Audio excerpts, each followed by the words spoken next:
Deep in the forest a long time ago there was a village, and there lived a young woman who took up her basket to forage for berries and mushrooms. Deep in the forest she lost track of time in searching for the perfect harvest. She was so far from home that, when she noticed storm clouds were rolling in and the sun was getting low, she realized that she wouldn't be able to return home before nightfall.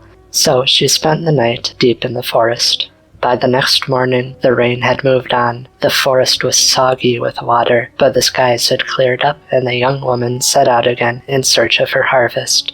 And very soon, the woman was approached by an old forester, emerging from the tree line, who walked with a limp, his cap barely concealing 2 curly horns. She knew this was the devil before he spoke.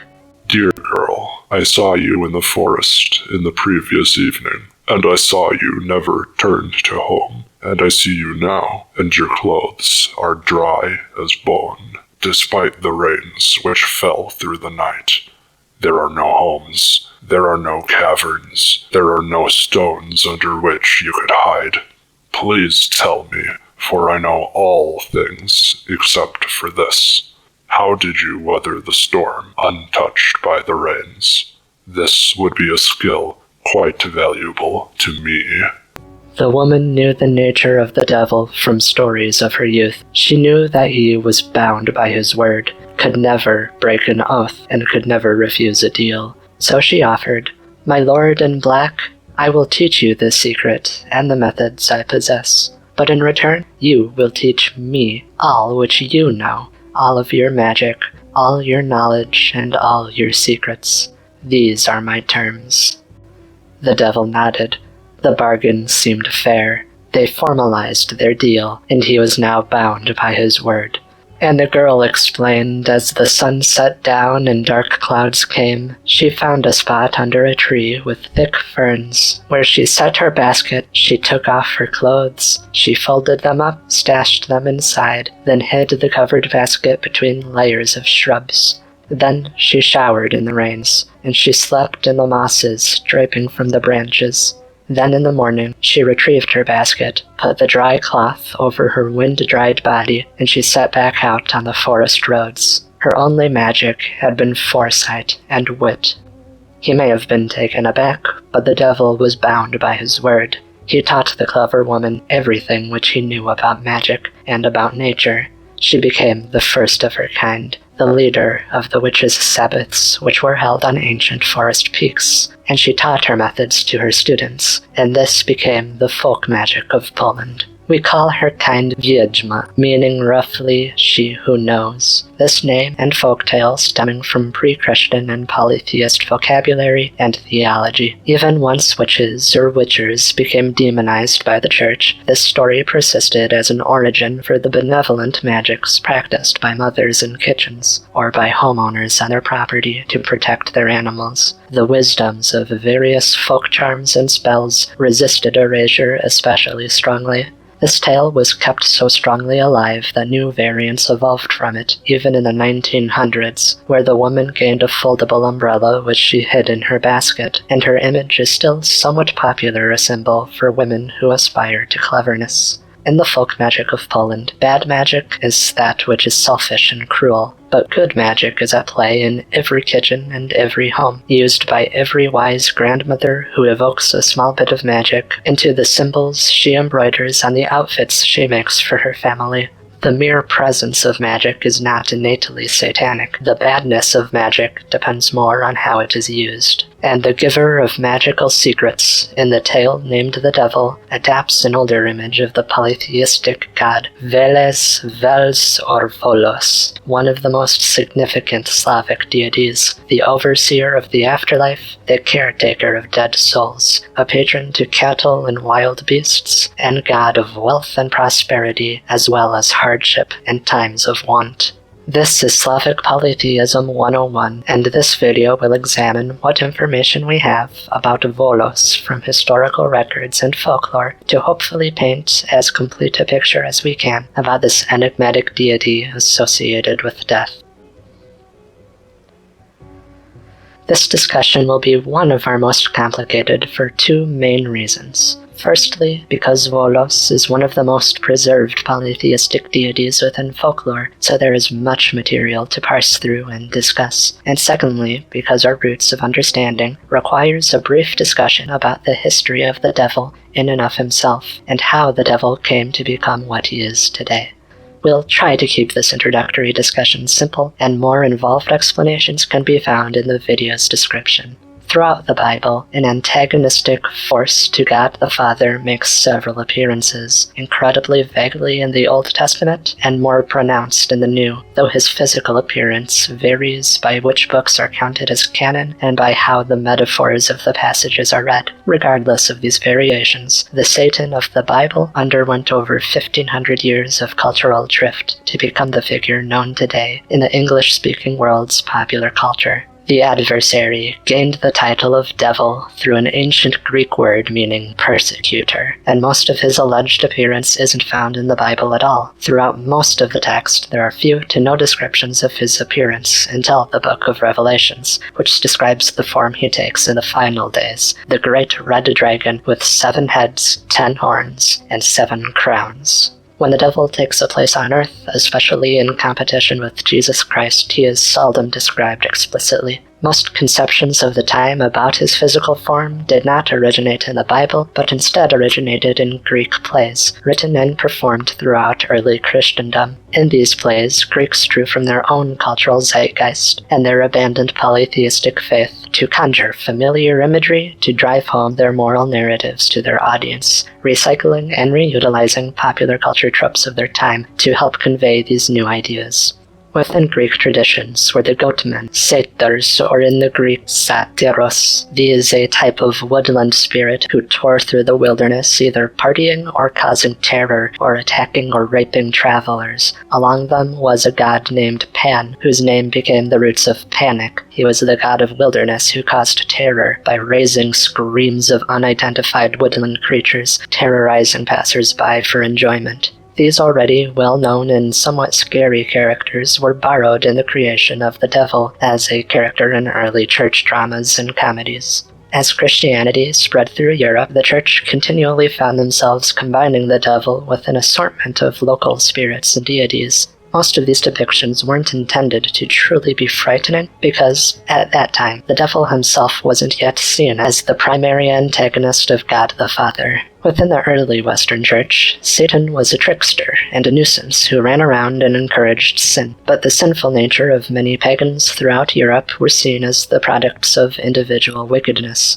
an evil within humanity, which was found in the worship of demons by pagans, but was not a symptom of the demons, but rather of the human nature caused by the fall of Adam and Eve. The idea that Satan alone was intentionally causing all the evil of the world and was the mastermind and single-handed puppet master of all the world's wickedness was a doctrine which developed gradually and did not carry significant weight in the church until around the 12th century. That date is important. The first Christians to convert, the earliest Christian Czechs, Poles, and Eastern Slavs, were Christians who believed in evil and sin, but who did not yet believe in the singular mighty devil. This can be seen in those early church writings, regarding the gods of polytheistic Slavs as evil spirits or demons, and the Slavs as sinful pagans, but the specific evoking of Satan as the force behind their evil isn't found in those early writings and does not surface until later centuries, after the Christians of Western Europe had developed and spread that doctrine. The first exposure the Slavs had to Satan was either as a vague and often comedic beast in plays, or as the vague and more threatening figure within the Bible. Outside of his role as the force for evil, he essentially served as a blank slate to use in comparative religion, even more blank than the saints who became compared to various Slavic deities. Further resources are linked below.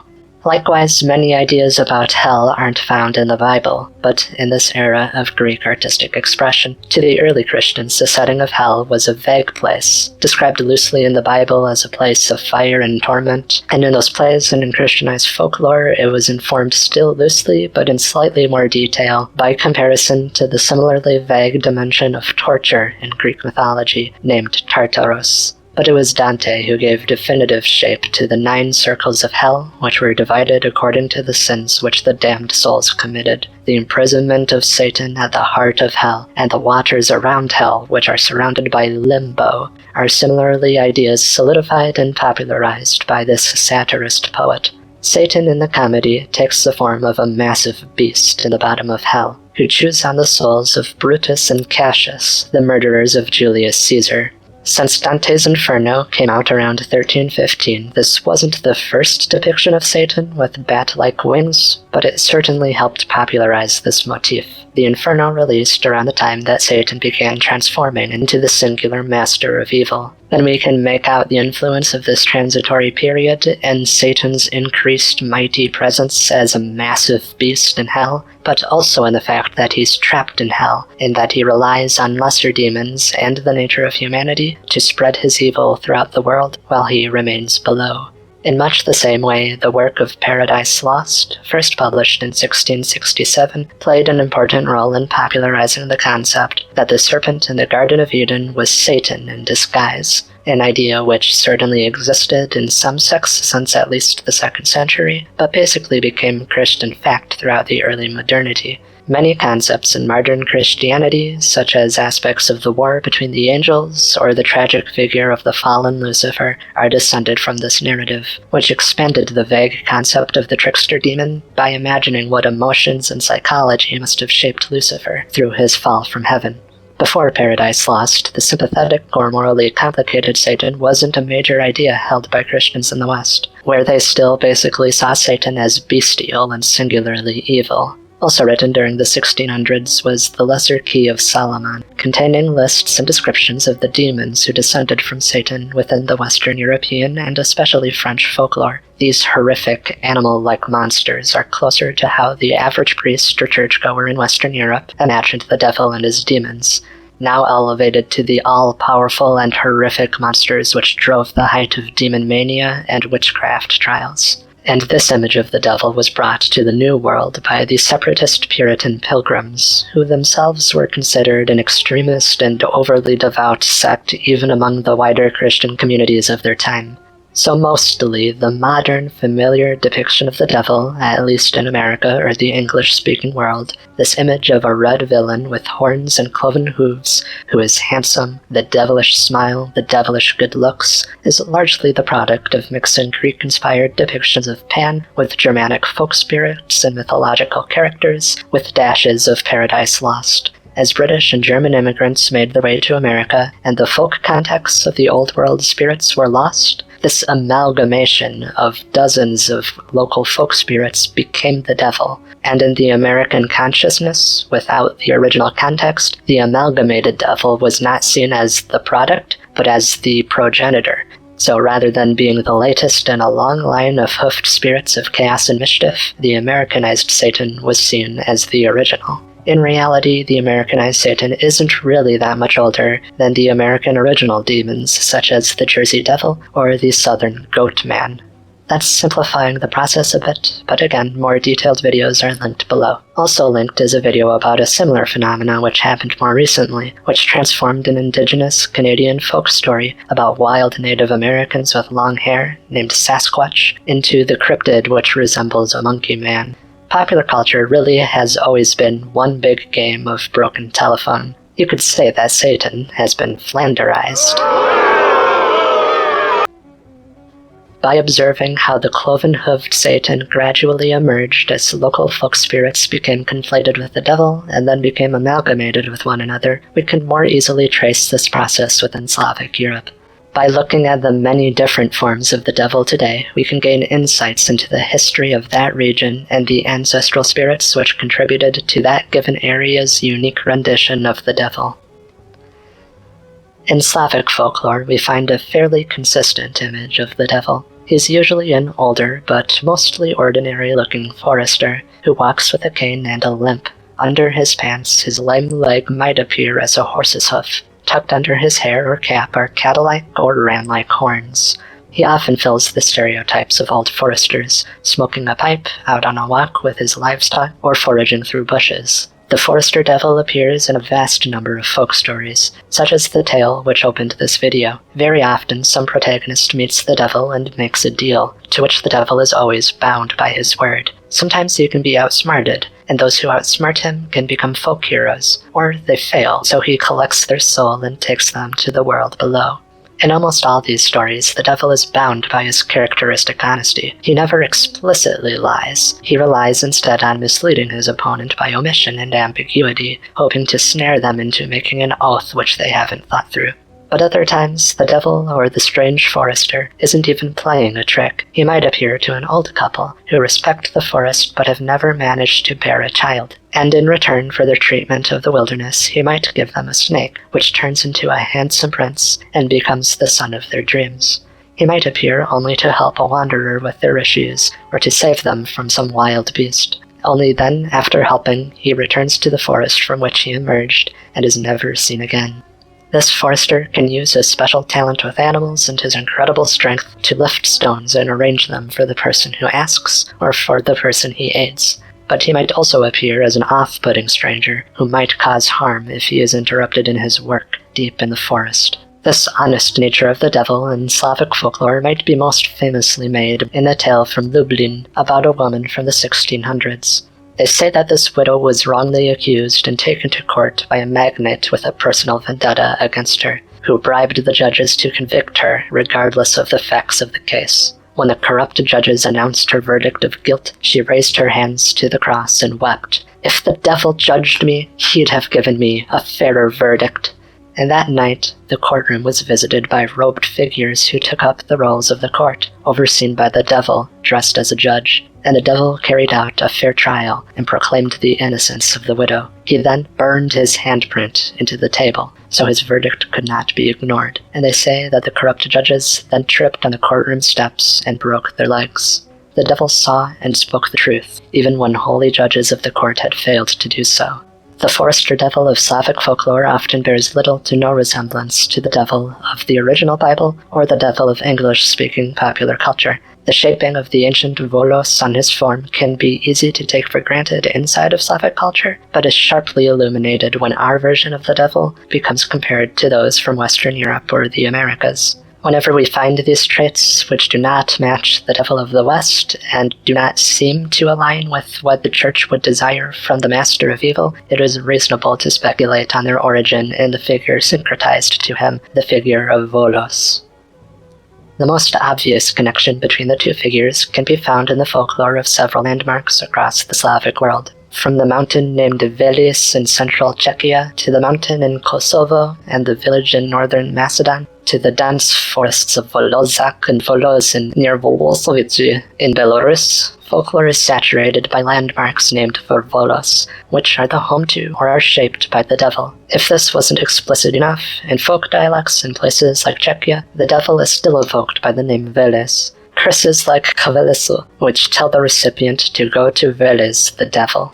Folk icons of a saint by the name Veles can be found throughout Wołogór and the Viega basin of Russia, even into the 1800s. The name Wołogór meaning Volos's place. Former temples of Veles made into churches include the iconic rotunda of Wasilivska, while just west of Kiev is Volodymyr. An ancient grove of Veles likely stood on the island Vlesy. God, why is Ukrainian? Vlesy, and the original church of Yaroslavl near Rostov was also said to be built where a sacred bear of Veles once lived. Among the dozens of Polabian Slavic tribes, the Volynania people populated their city of Wołogór, which today is Wolgast in eastern Germany, all names thought to be derived from their likely patron deity of Wolos. In the northeast are also sites associated with the devil's visitations. It happened at a time when the devil walked among people. The shepherds gathered in one place and played cards. It so happened that they played on a stone, also on Sunday during Mass. When the devil appeared and saw the shepherds playing, he struck the stone with his horse's hoof 5 times until the stone sunk into the ground. There was an indentation left on the stone after being struck by his hoof. Likewise, there are many random stones in the fields and hills here or there which the devil was carrying when he was approached by the rooster, the bird of the sun and the god above, and when the rooster caws, the devil has to drop his stone as his magic is dispersed and his powers rendered null, and with a startle the devil disappears back into the wilderness. The stones he leaves behind can cast good or bad luck depending on the circumstances with which he was carrying them. But the strongest motif in Poland links the devil to various mountains, and many stone landmarks created during the battle between the devil and the Sky Father shortly after the creation of the earth. Out of about a dozen Devil's Mountains across Poland, here I'll highlight just 2. Deep in the Tatra Mountains between southernmost Poland and northern Slovakia lies the mountain named Wołogór. Centuries ago, just around the creation of the world, the mountain was the site where an ancient and mighty dragon was struck in battle with another god, and he fell to the ground, causing the mountain to rise like a scar on the earth. The story of the fall of the dragon and the sprouting of the mountain is just one of many found all throughout southern Poland which belong to a general motif. It goes something like this. Once, very long ago, atop a mountain near here, the devil fell and was injured. In this battle his leg was maimed, and this is why he walks with a limp and a cane. Perhaps his wounds from the battle had harmed his ability to shapeshift, and that one cloven leg which identifies him is as it is because of its injury. Some say that a peak near Borona or Czort or some other nearby mountain was the site where God lobbed a massive stone into the mountain, while the fall of the devil might have created any number of strange stones or miraculous springs or oddly placed caves. These all more or less relate to the Polish creation story, a variant of the Slavic creation myth, in which the polytheist gods Wolos and either Svarog or Pierun make their battle and end up creating the mountains and valleys of southern Poland. The name Wolos and the roots of the mountains and the minor features are, again, usually associated with the dragon or the devil. Elsewhere in Poland, near the former village of Budniki, near Wołogór, folk customs preserve the ox-headed spirit named Wołogór, after whom the mountain is allegedly named. Throughout local folklore, he serves as the kindly protector of the forest and village and all the people and animals therein, while the shape of his staff is burned into a local stone to symbolize his eternal protection of the site, even if he stopped appearing in physical form after several close calls and almost catastrophes. The costume of Wołogór used in parades through the town in November, as the sun leaves and the winter sets in, are symbolic of the arrival of their protective spirit with the autumn, so he may lead the village through the harsh mountain winters. Despite apparently first appearing around the 30 Years' War, the horned and hoofed guardian spirit is one of the most gentle and benevolent spirits in all of Polish folklore, unaffected by any stigma about such an appearance which might have reached the region by that time. In seeing the gentle Wołogór, Polish viewers might be reminded of the far wider-known spirit Turoń. Keep him in mind, since we'll discuss him a little more later on. For now, we don't have reason to conclude that Wołogór is identical to Wolos, but there are many traits of Wolos within the local spirit, and this is reason to speculate that he could be a recurrent cultural memory of Wolos, or even a creation or child of the older deity. Either way, within him we find evocation of the most benevolent traits of the Forrester Volos, with an appearance which any Western variant of Christianity would find deplorable and demonic, rooting Wołogór to the aesthetics and visual symbolism of pre-Christian theology. While the theological tie is not as strong between him and the deity as with other folk spirits, he serves as a fascinating lead to one of the most prevalent domains of Wolos.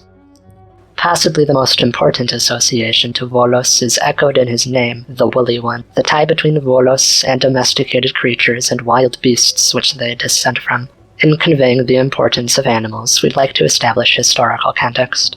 Throughout the 1500s, the countryside of Poland was transforming.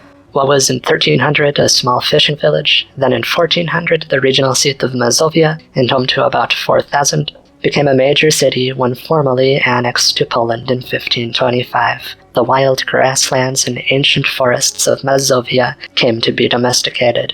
In 1525, the Sejm, or Parliament of Poland, found its home in what had been the nation's frontier. By 1575, fortifications bloomed around the city, midway between Kraków and Vilnius. The new capital, Warszawa, was firmly established. Within the wider Mazovian countryside, untamed wilderness and small family homesteads turned into satellite cities and villages. As more people settled, the wilderness shrunk away. In the forests and meadows west of the capital, the 1500s oversaw the last century of the auroch, the ancient wild ancestor of domesticated cattle. For 2,000 years before, these herbivores dominated the Polish plain and the Eurasian steppe, but the domestic cattle would outcompete them, and as their food and habitat shrank, they gradually vanished from Eurasia. By 1590, the last herd of wild auroch could only be found in Mazovia. In the village 40 kilometers west of Warszawa, the very last auroch lost her life to long age in 1627. The loss of her lineage was not taken lightly. Her skull was sent to the capital for preservation, but she was survived by her cousins. Thousands in Mazovia, domesticated cattle were among the most precious belongings of Polish people. Their milk, their meat, and their hide were cornerstones of food and crafts of Poland. Their strength and labor vital to farms as new opportunities grew east and demanded more cattle to transport families and work the land. As Mazovia was settled and cattle spread,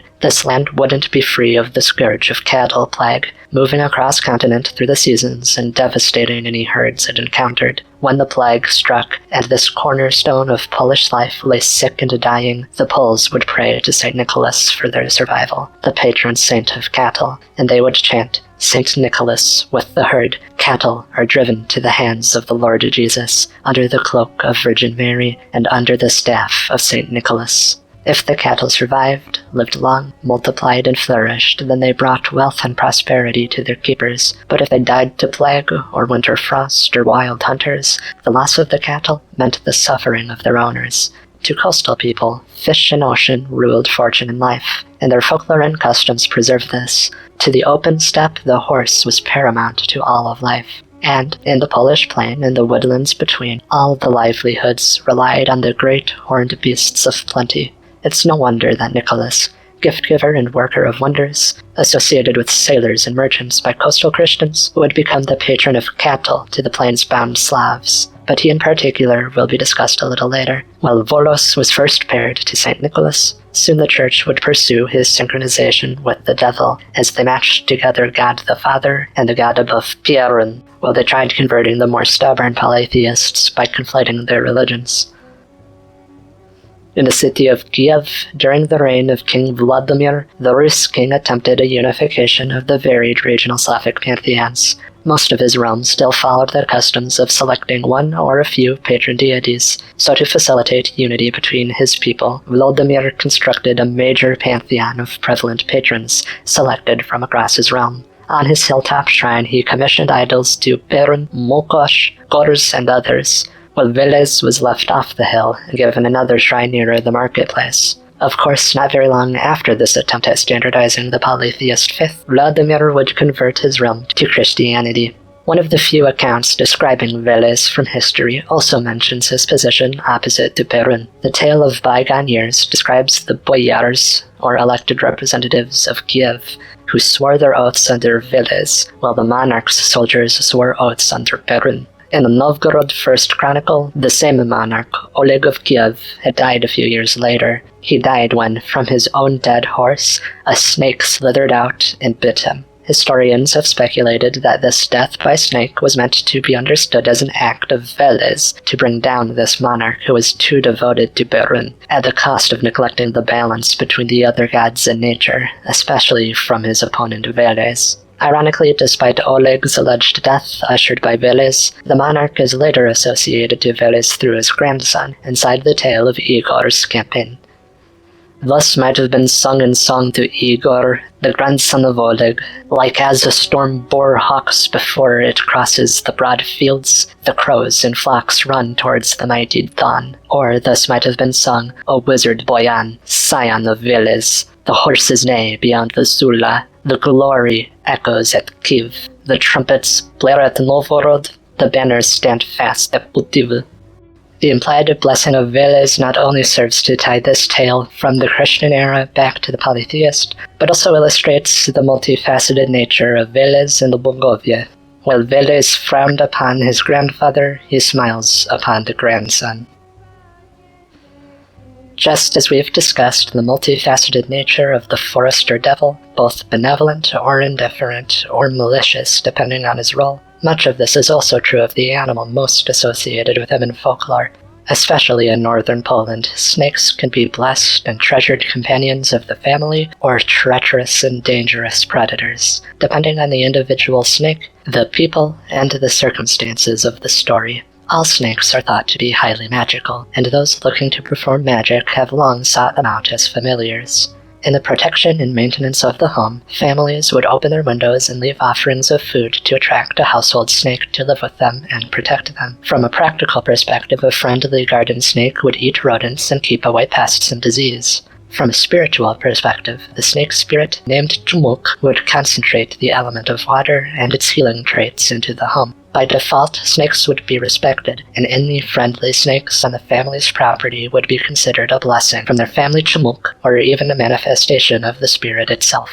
But venomous snakes could also be dangerous to livestock in the family, so charms and prayers would be made to the household snakes and to various gods and spirits to ward away venomous pests.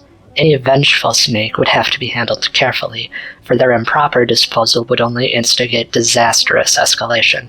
In a large number of Polish folk tales, the half-hearted or mishandled disposal of a pesky snake would result in the growth of the snake into a ravenous ćmuk or żmij, both translating to dragon. Most Slavs believed that any venomous snake could grow into a dragon with age, or in other words, all venomous snakes were essentially baby dragons who needed only the time and space to grow into beasts. Dragons grown from snakes embodied negligence and nature out of balance, overreaching to consume the human domain. Essentially an embodiment of excessive natural magic. Imagine a garden overgrown with weeds, or an old house being consumed by vines and trees, but as a spiritual creature consuming the world instead of a plant consuming a home. As humans could be cruel to nature and face punishment by nature spirits for breaking nature's balance and making humanity into tyranny, the żmij or ćmuk were the counterpart to such people on the side of natural magic. The natural world and nature magic run amok. In the founding myth of Kraków, the heroic Prince Krek the Younger faces the dragon which lives in Wawel cave beneath Wawel hill. Here the root Waw denotes a sort of opposite to Wo, where Wo is damp or low or woolly. Waw describes the high and dry nature of Wawel hill in contrast to the swampy banks of the Vistula beneath it. By living at the tall, dry hill, the dragon of Wawel is directly breaking the balance of nature by leaving the damp low domain of snakes and terrorizing the uplands. By defeating the dragon and saving Wawel, the heroic son inherits his late father's title and is elected as the king of Kraków, associating the establishment of order and banishment of the snake with the traits of a proper leader, and symbolically placing the hero Krek in the graces of the god of law and leadership, Turoń. But the brother Lek the Younger becomes jealous of the heroic son and murders his own brother to take the crown. This division between family undoing the blessing of Turoń is an act reminiscent of the death of Oleg. It can be reasoned that, in retribution for the death of his own son or sacred being, that Lord Wolos took down the hero in retribution. Perhaps, just as the dragon violated natural balance by terrorizing the hillsides, the prince might have also offended Veles by chasing the dragon back to his cave, and by killing the dragon within his own watery domain, an act of tyranny within the larger act of heroism. But if lowlands and other damp places are the homes of snakes, and the dragons who leave their realm and terrorize the lands should be understood as the hostile end of their kinship, then it's worth exploring what becomes of benevolent snakes of extreme age and immense magic. On Zmeynik or Semik, a folk holiday usually celebrated in mid or late May, especially in southern Poland, Belarus, and Ukraine, or on Yaryl's Day in Czechia, and other holidays in other places, alongside many customs celebrating the return of spring and the rebirth of nature, certain customs celebrate the return of snakes from their watery caves where they hide throughout the winter.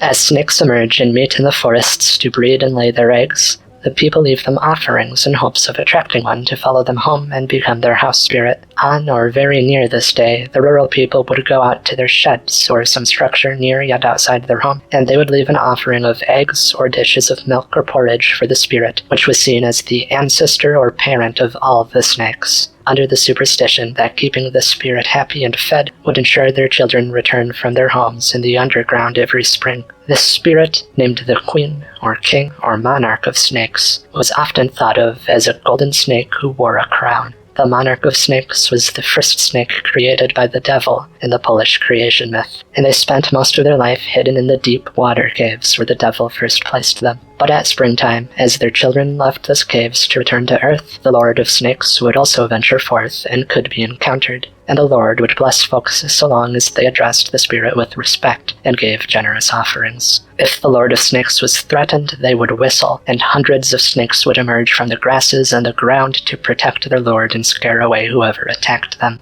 While not explicitly stated in folklore, certain tales describe the monarch as male or female, either a somewhat large snake or a massive snake, or even a dragon with wings. And while these could be variations of the same spirit, these could also reasonably be interpreted as the original monarch and their eldest children who remained underground and never became terrorizing dragons. But snakes and dragons are far from the only underground aspect of the devil and Wolos. Any place which is low or dark or moist can be associated with them, be that a swamp or a lagoon or especially caves and mines. Just as a snake can be a benevolent home guardian or a malicious dragon, the entire realm of the underground is similarly dualistic. Within the cavernous places can be found immense treasure and riches, or can be found a collapsing tunnel, or poisonous gases, or any number of terrors which might take the miner's life. The underground can be thought of as an extreme concentration of the nature of Wolos as the deity who lives in the unknown. It would be inaccurate to call Veles the malevolent punisher or the benevolent ally, but rather Veles is the essence and embodiment of the ambiguity and the uncertainty which might solidify into either outcome. If the cave reveals benevolence, this aspect can be personified by the spirit named the Treasurer, a mysterious old man with a walking stick who lives in the deepest places of the world, and appears to lost miners to lead them out, or appears to lead people away from cave-ins or bad air or deadly waters. While some writers think that the Treasurer is Wolos himself made manifest, I'm inclined to catalog the Treasurer alongside the wilderness spirits and the monarch of snakes as a creation or probable child or a sacred creature of the domain of Veles. To help explore this idea, we can turn to what is likely the only confirmed polytheistic depiction of Veles, the god. The ćmuk idol remains a contentious topic in polytheistic studies, given its uncertain date of origin. The idol was retrieved from a riverbed in westernmost Ukraine in August of 1848, and has been housed by the Krakow Scientific Society since 1858. Since the site of excavation was never properly studied by a trained archaeologist, the true age of the idol is difficult to determine, if not impossible. Most excavations of an artifact of this type cannot date it from the artifact itself. Of course, given the nature of the removal of the idol, this is not an option. Historians have given it an origin in the 800s or 900s based off the time frame of open polytheism, but this cannot be supported by material evidence, so it remains debated. For our discussion, it doesn't really matter if the idol was made during open paganism in the 800s, or if it was made during secret rural paganism in the 1200s, or even if it was made in relation to double faith during the 1400s. Since Wolos is so strongly preserved in the devil, the idol could come from any of these timeframes and would still inform us about his nature.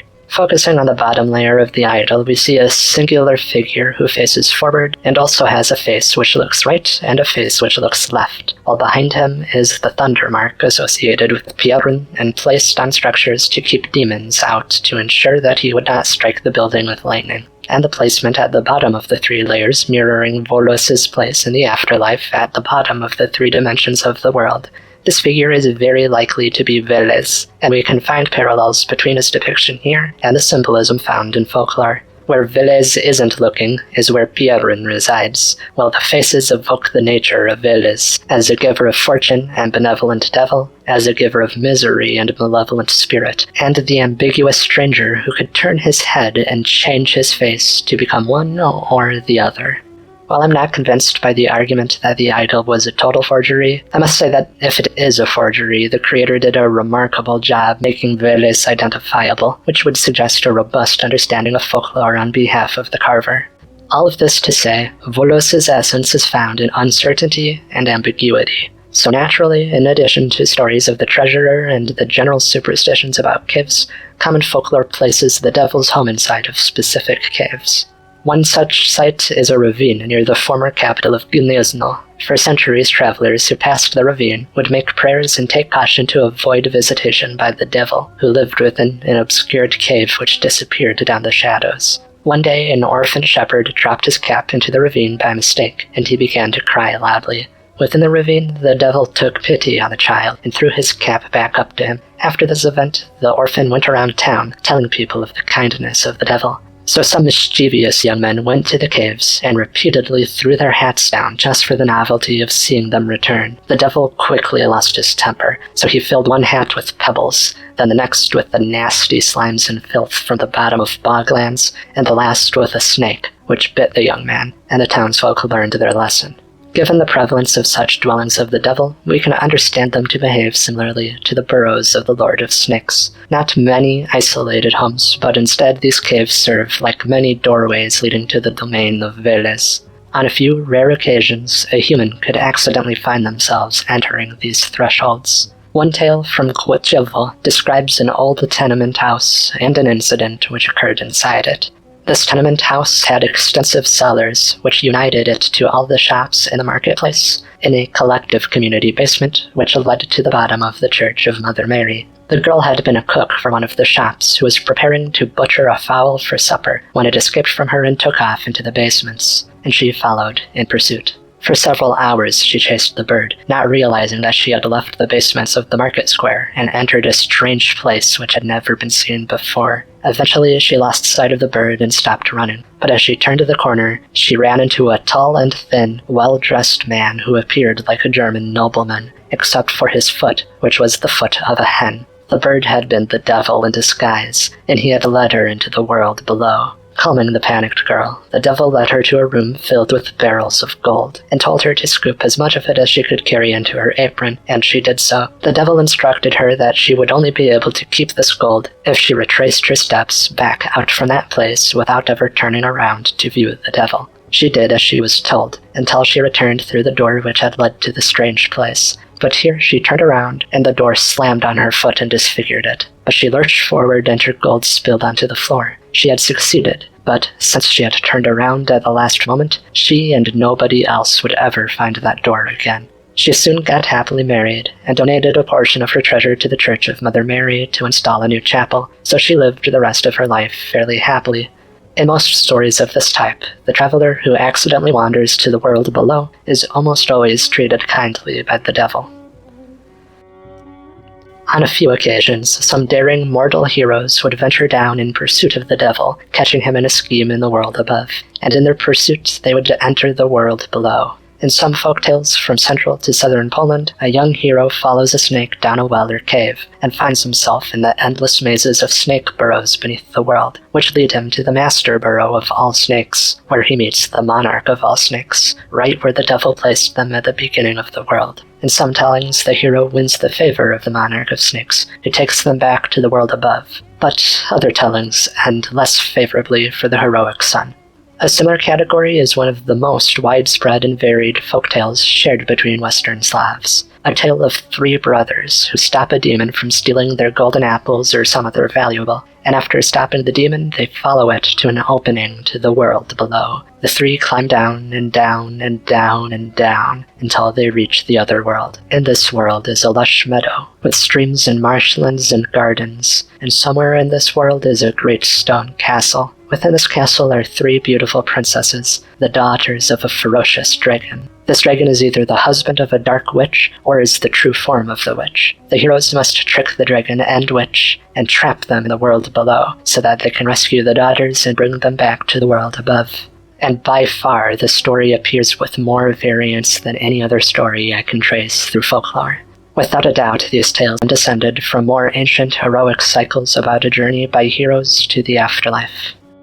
We can, more or less, reconstruct a fairly consistent image of the afterlife imagined by polytheistic Slavs. Within historic written sources, the afterlife isn't given a distinct name which is firmly separate from the Christian heaven or hell. But since the various types of ghosts and the undead are named nawie, and since nawie appears as a more abstract word for death and the topic of the dead, historians generally conclude that the ancient Slavs probably called their afterlife nawie, but for clarity, Within our video, we'll only use the name nawie to discuss the spirits of the dead, and when we refer to the afterlife as a location, we'll generally call it by the reconstructed name Nav. Our evidence in folklore is fairly consistent. The Slavs believed that most or all of the souls of the dead would make their way to the same afterlife. Funeral customs and old superstitions give no hint to the division of the dead according to their deeds, and folk tales about the devil from Czechia name that all dead souls go to the devil when they die. This is in contrast to other religions which segmented various afterlives as rewards or punishments. Instead, if there was a system comparable to reward and punishment, it would mostly be found in the funerary custom, that good people were probably given grave goods needed to make their way to the afterlife from their loved ones, while the wicked and less loved would go to the grave without the offerings they would need for the trip to the afterlife, so they would suffer and struggle on a long and winding path to Nav.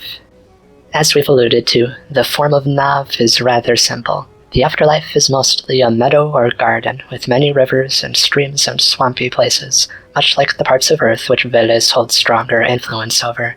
Nav probably exists in a state of perpetual spring or summer, and was generally conceived of as a pretty nice place. But admittedly, Nav lacks the type of grandeur associated with paradises found in other religions, such as the Greek Elysium. So basically, Nav is not comparable to those paradise afterlives, but was basically very similar to the world of the living. Nav is more or less a mirror of the world above, but without the conflict and strife driven by the routine changes of the seasons and the other elements which drive that world. By the time that souls reach Nav, they pass through the threshold which is guarded by the monarch of snakes, or by a great wolf or a great bear or another beast. And the souls who fill Nav are changed by their long journey there, and their passage through the waters between life and afterlife can be considered a type of purification or cleansing or rebirth into the world below. In the Nav, the ancestors enter without many of the struggles and flaws which plagued them in life, and this allows all of the dead souls to reach states of coexistence and relative peacefulness. But as nice as Nav is, the dead miss the dynamic changes of the living world, and they miss seeing their loved ones grow and change, so they keenly look forward to the times when they can return to the world above. Within Nav, their overseer Wolos acts much like the shepherd of cattle in the world above, and he tends to and cares for the many souls of ancestors, like equals of a common flock under his protective eye. He may be a strict caretaker, but is never described as outright cruel. The idea of passing through torments and through the struggle to eventually reach a peaceful afterlife might be responsible for the prevalence in Eastern Europe of altering Christianity to accommodate similar ideas. In the prolific but decanonized book of the Journeys of the Virgin Mary, Mary goes through hell and meets tortured souls, and she convinces God to create a system in which some of the souls suffering in hell are allowed at one time out of the year to find their redemption and make their way to heaven. Similar ideas obviously are involved in Eastern Europeans' variations of the idea of purgatory. However, while we do have the form of Nav itself more or less locked down, we find some conflicting variables when we try to solidify its location relative to the world of the living. The sky realm, which is home to the sun and moon, is clearly above the world of the living and is easily conceptualized as the branches of the world tree, but Nav's position is a bit stranger. The waters which surround Nav and connect it to the world above suggest that Nav is an island, which might suggest it be parallel to the world of the living. But the castle of Wolos lies somewhere in the center of Nav, even though it's an island, while the castle or the seat of Wolos is also considered to be the center or core of the roots or the trunk of the tree. But these two ideas simply don't seem to coexist. From a more tangible perspective, it simply isn't possible to visualize going underground beneath our oceans and then finding an island somehow floating in the same ocean below itself. Regardless of whether the Slavs thought the world was flat or round, most mythologies explain how one world connects to the other, be it the Egyptians and the depictions of the flowing of the Nile to the worlds beyond, or to the hot and cold which seep from above and below from the worlds which surround the earth in Norse mythology. So scholars have tried to better understand this connection, since the dead must travel through a strange and hostile place to make their way to Nav, and this place was probably seen as an extensive and dark forest, the forest of struggle with hostile spirits which the dead would have to travel through. It's probable that this forest acts as a sort of bridge. and the dark forest may have been named Vyraj or Raj. Basically, the caves made by snakes and the rivers traveled by Marjona act as the direct connection between Nav and the world of the living. But without those shortcuts, the lower Nav can only be reached by traversing the twisting and turning forests of Vyraj. I sort of imagine this like a wicker basket connecting two parallel planes with little tubes which curl around on themselves. Just as the stars stretching up into the sky are the branches and leaves of the upper world, we can imagine the sprawling maze of forests as the full extent of the cosmic roots which eventually connect into Nav itself. The waters which connect life and afterlife would either flow through the long and winding paths around the Vyraj, or they would directly drip into the heart of Nav as Marjona would. Looking to the creation story, we can identify Nav as the soil which the devil stole down beneath the sea, while the forests represent the more primordial and chaotic space made directly from the primordial ocean, or perhaps the roots serve to hold back the primordial waters from flooding Nav. Either could make some sense. In just a few folk tales, the afterlife takes on a much more miraculous or incredible appearance. Most often of this type of story is an afterlife with something like trees of silver and grasses of gold, golden streams and silver trees and shrubbery. Unlike the typical picture of Nav, this setting of it usually includes many miraculous creatures such as silver-antlered deer. While I've seen some people suggest that this might be proof of a paradise afterlife up in the sky realm, I don't see reason to consider it a separate setting. I think it might be a depiction of what we could call the border area between the main pasture of Nav and the outer forests, where the woodland and miraculous chaotic aspects of the outer ring meets the eternal summer of the inner ring. The ability of both the element of water and of smokes to connect to not only the world of the living to the afterlife, but all realms is also illustrated by a superstition about the rainbow that can be found in central to eastern Polish and western Ukrainian villages. Within folklore, the rainbow is a smok who lives in the sky, the same breed as the smoks found in other regional folklore who create the rains, and are associated with the sky element and the realm of the sky where the sun and moon live.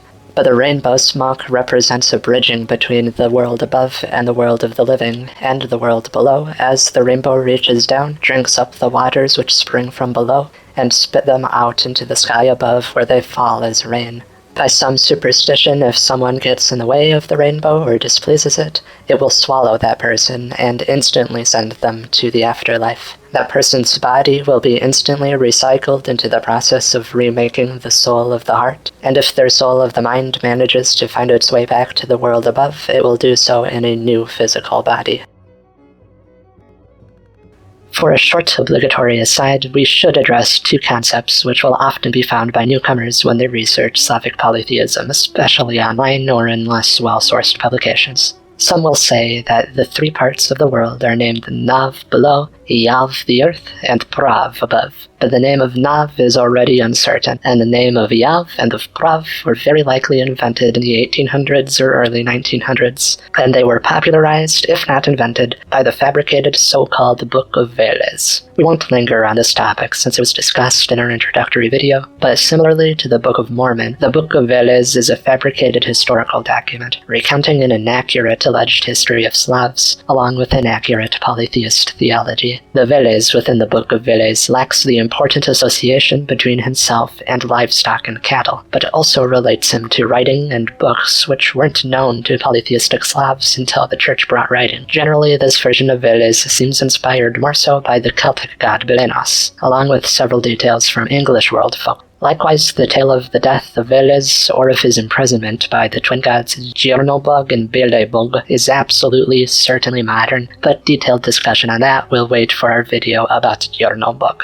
Lastly is the symbol of Veles, which was also invented sometime during the 1900s by New Age polytheists. But honestly, I'm fond of using it. I think the little horns are pretty cute, and in my experience and in the experience of others, it seems that Veles responds to the use of it, even if it's modern. Again, there's nothing wrong with partaking in modern practices or making modern folklore. We just need to be honest about what is and is not modern.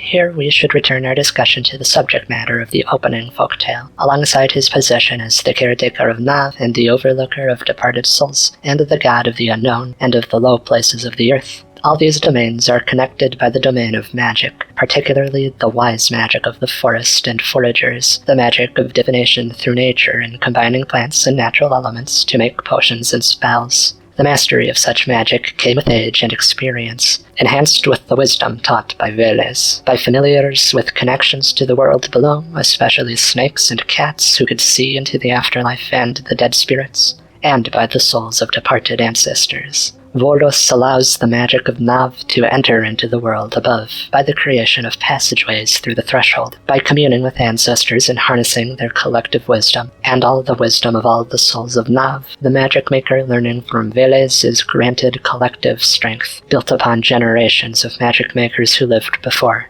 This all collects in the most important form of magic and the strongest power which Veles holds. In Slavic folklore, the spoken word itself is magical to some extent, so spoken curses or swearing can be literal curses if spoken correctly, and songs are sung in particular fashion to harness the magic within those words. Along all of these forms of magic, the most prolific is the magic of storytelling. The polytheistic Slavs lived for centuries without the written word, so the memorizing and retelling of folklore was a magical religious event. The old folks channeled the wisdom of their forefathers to permit them to pass on their wisdom in full effect. Through the art of spoken story, the young people could hear the voices of ancestors who died centuries before them. Even as the church brought writing, the act was restricted to holy men and church products until well into the 16th century. The folklore of 1400s, 1500s Poland was directly descended from the polytheistic folklore through the unbroken and ancestral line of orators and storytellers. Each of these stories was essentially its own living thing with its own sort of soul, living in the breaths of the people telling them, being carried from person to person throughout time, evading the mortality of humanity.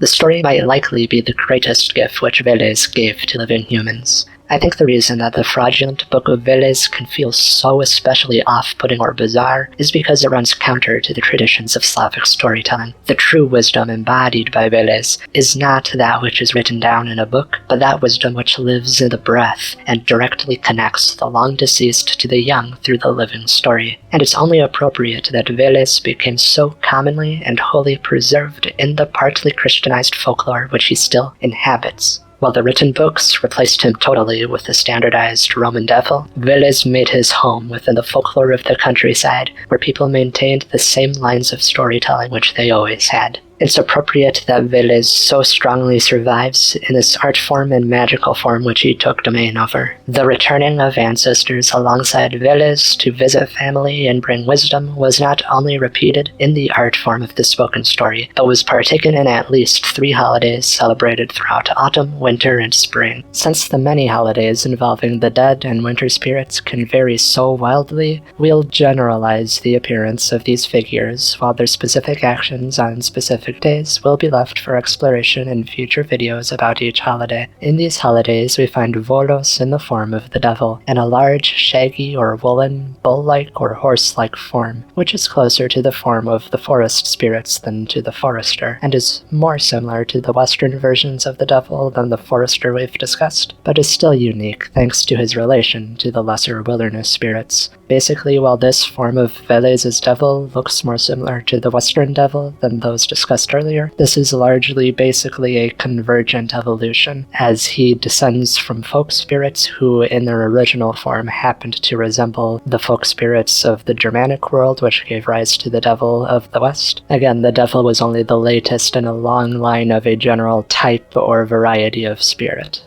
Wolos intentionally resembles his companions in black, the many, many winter spirits who are often named the Bies or Czort, trickster and fiend, the mischief makers of chaos who swarm the world in winter but can also be found in the wild places year-round. While both names can apply to their master, and nowadays can be used like the generic English devil or demon, we can see Veles' nature repeated in them as we see with the other spirits who relate to him. A Czort or Bies can be helpful or hurtful, but unlike their wise and intentional master, they embody both good and bad within the realm of absolute chaos. Morally neutral in the sense that a twister is morally neutral. Every time someone enters the wilderness, they face a risk of the unknown, a risk of catastrophe, a risk of being attacked by wild beasts. Likewise, when someone is at home, there is a risk that nature will encroach on them, and that risk and that uncertainty is embodied by these spirits. They can also make deals, but often behave so mischievously that they can cause their own downfalls to heroes who, while still clever, don't need to behave as carefully as those who are outsmarting the devil himself. Sometimes heroes are so apt at outsmarting these little spirits that they can collect several of them to work for them. In the winter holidays, these two join a few regionally specific spirits along with the devil and Lady Death, all composing the group called the Ugly Ones or the Dark Ones, the manifestations of the hardship and chaos of winter and the strengthening of the afterlife's presence on Earth during the winter and the reign of Marjona.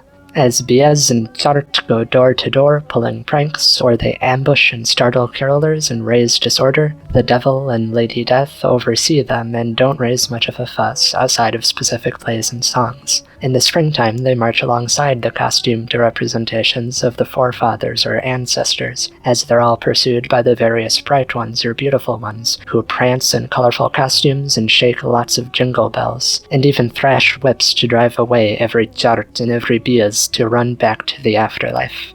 It's worth observing the complexity of the themes in these customs, with the departure of the winter beasts also causing the passing of ancestral spirits until the next winter.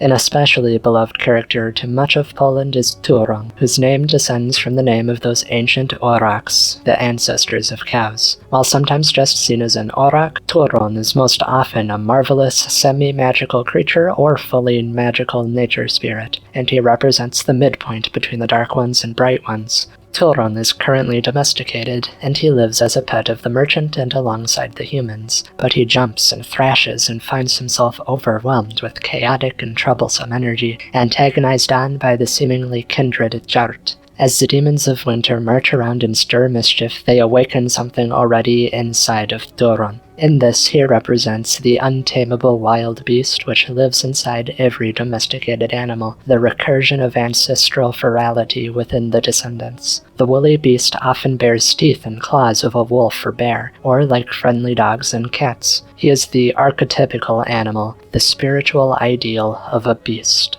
And he's so cute, we love them. Turoń's resemblance to nature spirits and demons of winter reminds us that all living things, including our precious cattle, our beloved dogs, and even ourselves, belong to nature and are citizens of the wilderness. No matter how far from the wilderness we might think we've made ourselves, inside every bull is a trace of the auroch, inside every dog is a trace of the wolf, and inside every person is some trace of the wilderness which we came from. As mentioned earlier, the name Wolos would be given to a patron saint of cattle and travelers in the Russian north, likewise creating the Slavic Saint Vlasy, while more widely his attributes went to Saint Nicholas. As said in our Marjona video, Saint Nicholas doesn't appear on Christmas to give gifts. In Poland, Old Man Star and Little Lady Star represent Perun and Dzewona, along with the sun as embodiments of the lingering traces of summer in the middle of winter, while further east the spirit Ded Moroz takes a form similar to the devil in Polish caroling, as either an embodiment of Wolos, or possibly a lesser spirit who travels with Wolos like the nature spirits or the king of snakes. St. Nicholas instead visits at the start of December, and then has holidays in the late February or the start of March, bookending the start and end of winter as the saint who embodies the entire season. In many stories, Saint Nicholas is the opponent of Saint George or the prophet Elias, and in a few tales with many variants, Saint Nicholas will encounter a farmer or a family and save their cattle or their farm from destructive storms, and he might sometimes even spat with the nearby Elias, who has brought the rains. Again, it was Saint Nicholas who fought the cattle plague, and who could save cattle from the wild beasts, especially in the winter. Praying to him would cause the saint to appear and hold the mouths of wolves shut on his own, while the shepherd's flock traveled past. In many songs and stories, Nicholas is inexplicably listed alongside Mary and God as if he would be of equal importance to them, and if folklore should be taken at its word, with the completion of the conflict near creation, and the stabilizing of the summer and winter dichotomy at the end of the old days of the world, with the end of the forming of mountains, the end of the falling of stones. Much like Mary to God, Nicholas eventually settled his score with God in heaven, and became more like a partner.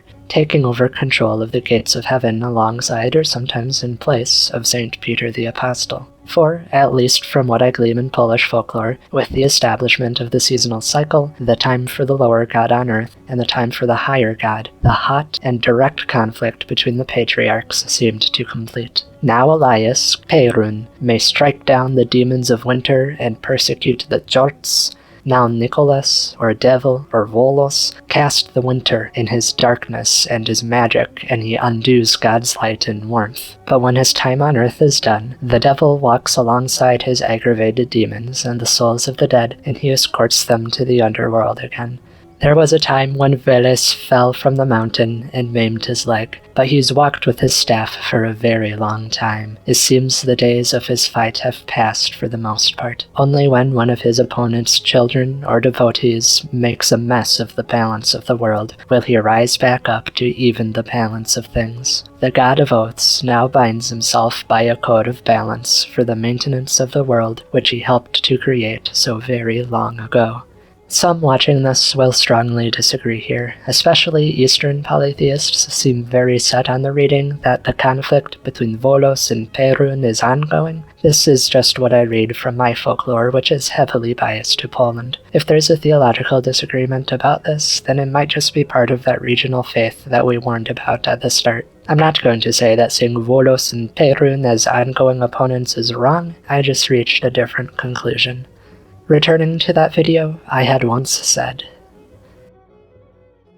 but just as the day eventually gives way to night, only to repeat, the darkness to Perun's light is the god Veles, whose name can loosely translate to the damp one or woolly one. While Perun rules over the sky, Veles dwells deep in his afterlife, where he tends to the spirits of dead polytheists, like a rancher tends to their beloved cattle, or a forester tends to the familiar wildlife. On Earth, Veles holds domain over livestock and domestic pets, along with wild creatures like bears and wolves. Personifying the damp and dark places of the world, he is the source of magic which flows so strongly through wetlands, swamps, and caves, and creatures like reptiles and amphibians who dwell in his domain can pass through his secret caves to enter and exit the afterlife freely. But Veles has much to do with the unknown which is just past the threshold, the uncertainty just out of view, the unknown creature in the tree line who avoids your light, and the final uncertainty of death. To live life is to confront the unknown, and receive whatever curses or blesses are obscured by that mystery, and the essence of the mystery which gives way to either fortune or failure is Veles.